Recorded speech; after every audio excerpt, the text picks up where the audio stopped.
All right. First and foremost, I want to start off by saying Brakate Yahweh, Brakate Yahweh Shai, Brakate Yahweh, Brakate Yahweh Shai, Brakate Yahweh, Brakate Yahweh Shai, Call Halal Yahweh Bahashem Yahweh Shai, Bahashem Rakah Kwadash. Double honors to the apostles of GMS who ruled well and who taught me this truth. And shalom to you, sincere Akim, out there listening, learning, and pushing this truth.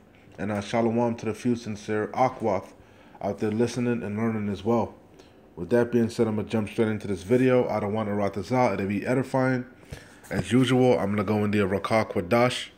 For the record, today's date is February 26th, 2021, the year of hastening the coming of our Lord, Yahweh Ba'ashem Yahweh Shai. All right? And it's going to be a real quick one. I just saw this popped up in my news feed. Like we said, man, this man, creepy Joe Biden, sleepy Joe, hey, he's a war president, man. All right, he's a war president. Hey, the scriptures say when they say peace and safety, then sudden destruction shall come upon them as a woman in travail, man. All right, so hey, just as Yahweh Shai said in Matthew 24, wars and rumors of wars, it's business as usual. All right, we in them times. Off of CNN from 4 hours ago, it says Biden orders airstrikes on Iranian-backed militias in Syria. All right, I'm gonna play the video, but let me get the scriptures real quick so I could just close out with the video. I'll play a little bit of it, a couple minutes of it. But hey, we know the scriptures say, hey, what this is Psalms 55. I start at verse 20. The main point is in 21, right? Hey, that's why we know ultimately. Hey, but we know first and foremost, the third's woe. We're waiting on the third's woe. That's one of the prophecies that we're looking for. The third world's war, right? Which we know is brewing. All right, Yahweh Shai Shai is gathering. He's mustering the host of the battle, gathering the armies as we speak. You know, stirring up these nations. But like Elder Apostle Tahar always says, this third's woe, this third world's war is not going to take place until this RFID microchip, per Revelation 13 and 16, the mark of the beast, the charagma, is made mandatory. Just throwing it out there. That's why Yahweh Shai said in Matthew 24, wars and rumors of wars, see that ye be not troubled. All right? But you can see that's the spirit, that's the vibration on this earth, war. Yahweh is a man of war. The Lord is a man of war. Yahweh is his name, okay? You know? And ultimately, that's Esau's blessing, which is the sword, you know? You know, that's his blessing, the sword. He was going to get the fatness of the earth by the sword. And we know the scriptures say, and according to Habakkuk, his desire is as hell. Is as hell. He can never be satisfied. You know, so this man is greedy.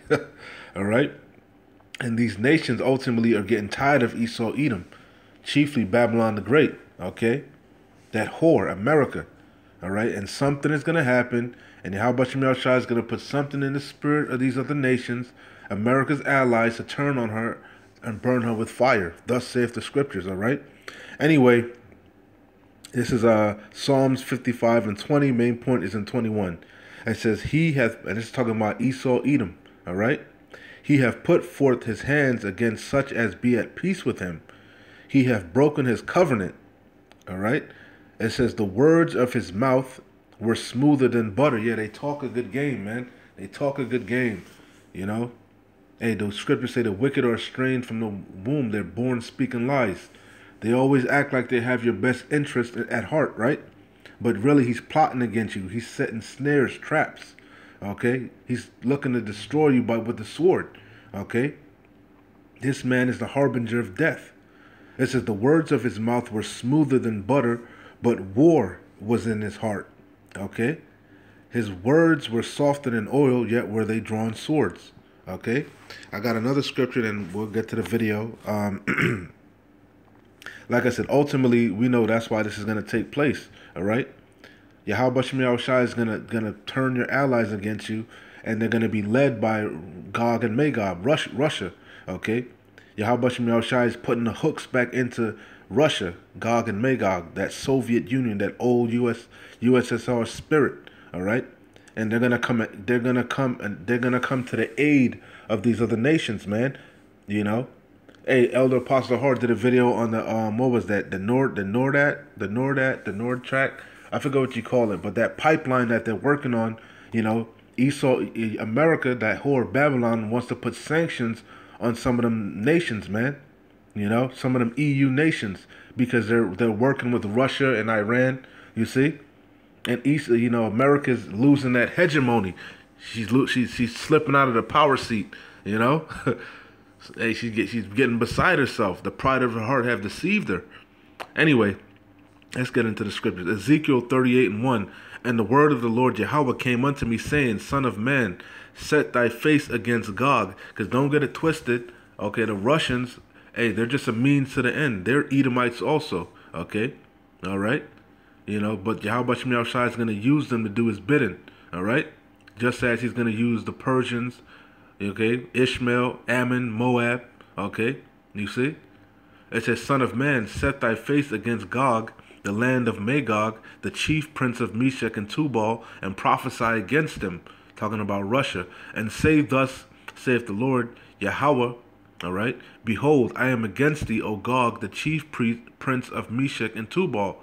I will turn thee back and put hooks into thy jaws. Okay, that cold war, that tension, it's being stirred up again. Them hooks are being put back into them jaws. All right. It says, and I will turn thee back and put hooks. Hey, Russia's getting tired of your shit. All the nations are.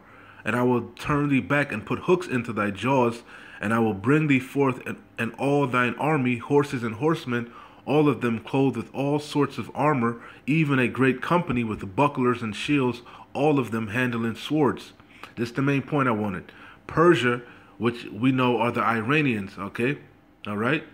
It says Persia, Ethiopia, Libya with them, and all of them shield and helmet.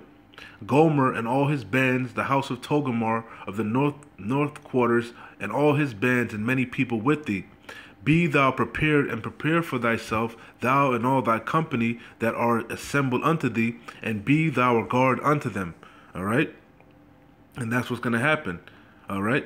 They're going to all come together and fight against the whore, America, Babylon the Great, and Israel, and so on and so forth. But that's the main point, okay? Because they're getting tired of this. The pride of your heart have deceived thee. Let's play the video. Like I said, let's play the video. All right. So it says, Biden orders airstrikes on Iranian-backed militias in Syria.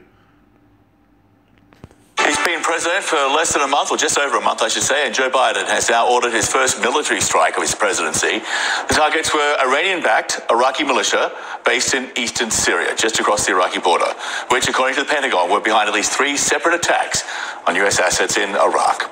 The most recent was last week, when a coalition base at the Erbil airport came under rocket and mortar fire. A civilian contractor was killed, 5 Americans hurt. The U.S. Defense Secretary Lloyd Austin offered few details as to what precisely was hit by these U.S. airstrikes. We're confident in the target that we went after. We know what we did. And we're confident that that target was being used by the same Shia militia that conducted the strikes. For more details, here's CNN's Oren Lieberman reporting in from the Pentagon. The airstrike against a site in eastern Syria along the Iraq-Syria border is the first known military action under President Joe Biden. Secretary of Defense Lloyd Austin said it was his recommendation and that Biden gave the final authorization for the strikes on Thursday morning. A U.S. official familiar with the strikes said up to a handful of militants were killed in that airstrike. And they come after a series of rocket attacks against U.S. and coalition forces operating in Iraq. First in Erbil about a week and a half ago, then in Balad Air Force Base just north of the city of Baghdad, and then the Green Zone in Baghdad itself. Austin said that part of the messaging here, and Pentagon spokesman John Kirby backed this up, was first that there will be a response to these rocket attacks, and second, to deter future rocket attacks. Austin made it clear that they're confident that it was Iranian-backed Shia militias that were operating in these sites that were struck by the U.S. Air Force, and it was those same militias responsible for the rocket attacks. Up until now, the U.S. hadn't attributed the rocket attacks to anyone, but now pinpointing it on Iranian-backed Shia militias and more broadly reportedly holding Iran responsible for the actions of its proxies in Syria and in Iraq. This comes at a crucial time for the Biden administration when it comes to Iran, as it tries to figure out what to do and how to work diplomatically about Iran's nuclear program, also signaling that it wants... That's what it's about, okay?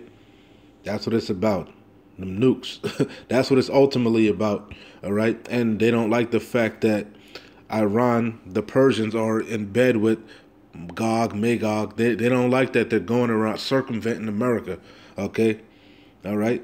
And it's interesting. It's right around the time with that whole I forget if it's Nordak or Nordtrack, or whatever, however you say it, that pipeline, okay? You see? But like I said, we know that the Karagma has to be implemented first.